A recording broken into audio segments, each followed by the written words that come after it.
Hi, it's Monica. Today we have the all-in-one tie-dye kit.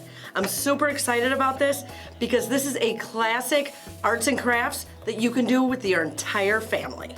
The best part about this kit is it comes with all the colors of the rainbow and so many more. You're gonna be hard-pressed to find a kit with this many. You can find a full list of colors on the site. This is super easy to use.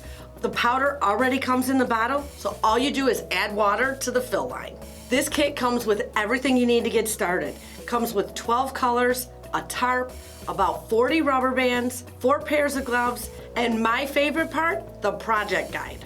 I love this because it gives you different designs and how you can achieve them, so it's great for beginners or those that need a little inspiration.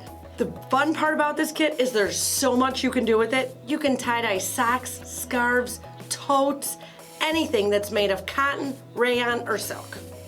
One thing to note is after you've created your project and it's already been dyed, you want to make sure that it sits for 24 hours. Then what you want to do is throw it in the washer by itself to make sure you don't ruin any of your other clothes. My daughter and I had so much fun with this kit. We created so many shirts and made so many memories. This also makes a great gift. My daughter even wants to get some for her friends so that they can have as much fun as we did. So head on over to the site and get yours.